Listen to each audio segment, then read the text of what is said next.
Hi, everyone. I'm Amori Amin, and welcome back to the Inner Oz.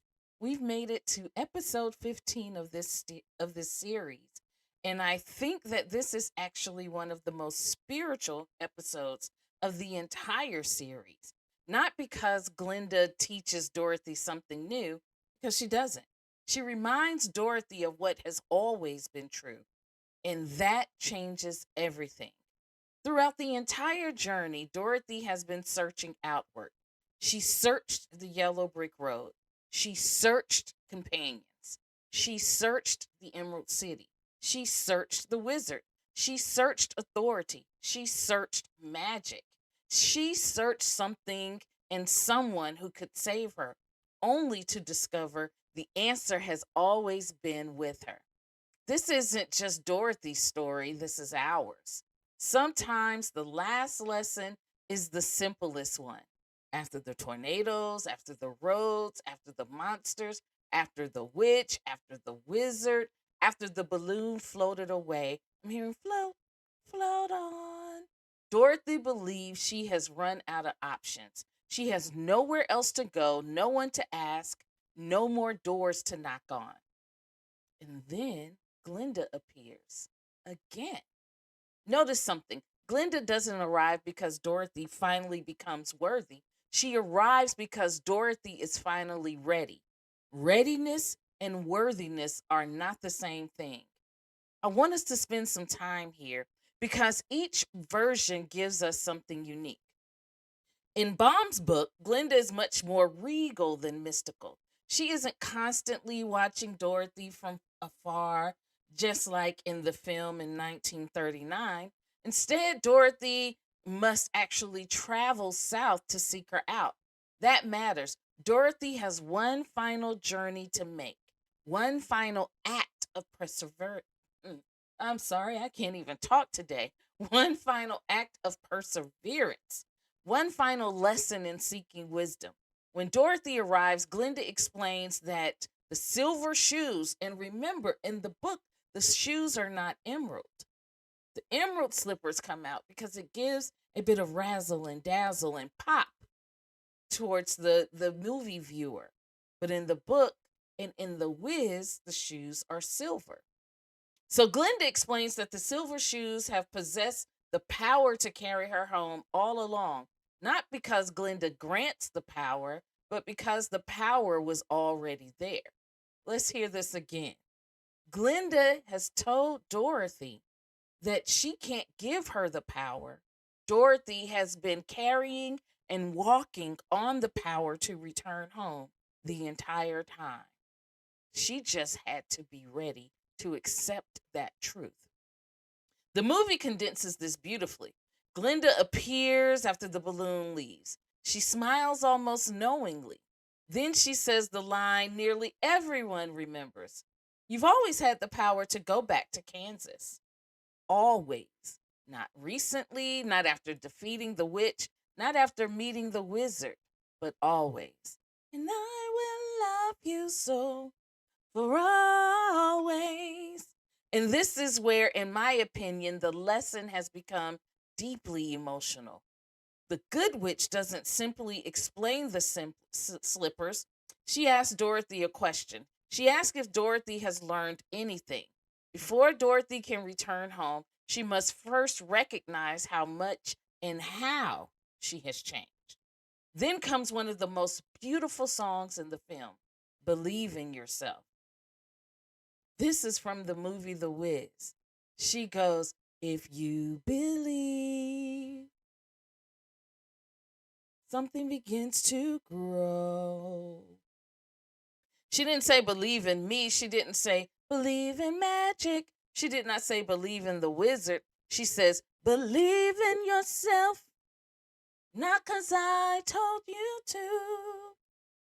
Believe in yourself as I believe in you. And that is the entire journey in one sentence. Believe in yourself. And this is one of the biggest questions people ask.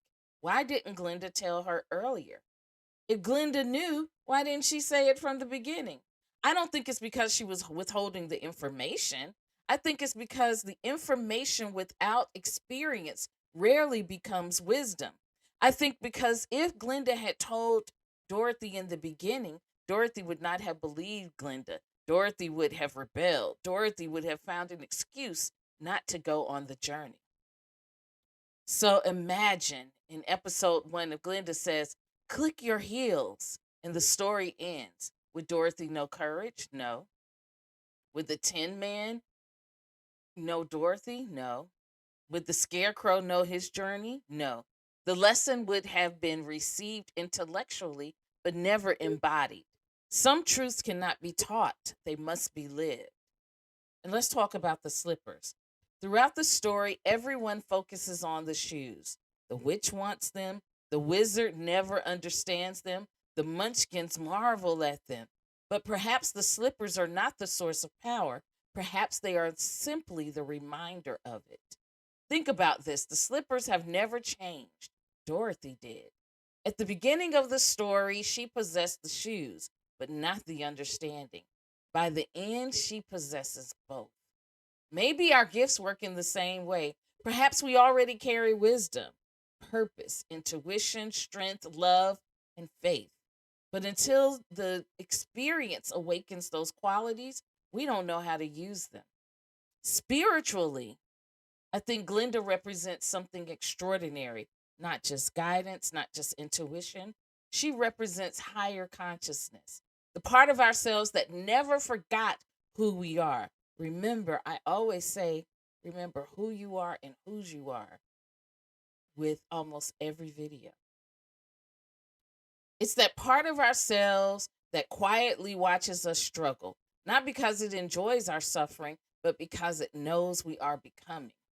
There are moments in life when we think we've lost ourselves, but perhaps our highest self has never lost sight of us. I can tell you the highest self never lose sight of us because it is ourselves. It just simply waits until we're ready to hear. Notice Dorothy doesn't wish for Oz anymore. She doesn't ask to stay. She doesn't ask for another adventure. She wants home. But I don't think Kansas is the deepest meaning of home. Home is the place where we become integrated, where the mind, the heart, the courage, the shadow, the lessons, the joy, and the pain all belong to the same person. Home is wholeness. How many of us spend years searching for someone to tell us who we are? A parent, a teacher, a partner, a degree, a title, a career, recognition, follower, success. We keep asking the world, tell me who I am. Tell me what you want. Tell me who I am. Meanwhile, our soul has been whispering the answer all along. The spiritual journey is often less about finding something new and more about becoming quiet enough to hear what has always been speaking. Let me say this again. The spiritual journey is often less about finding something new and more about becoming quiet enough to hear what has always been speaking. Before Dorothy clicks her heels, she must do one thing: believe. Not in Oz, not in Glinda, not in magic. Believe in herself. And isn't that where every transformation eventually leads? Not certainty, not perfection, but faith. Glinda never gave Dorothy the power, she revealed it. The slippers never created the way home, they reminded Dorothy that home has never been beyond her reach. Perhaps that's true for all of us. The wisdom we seek, the courage we admire, the love we long for, the peace we chase.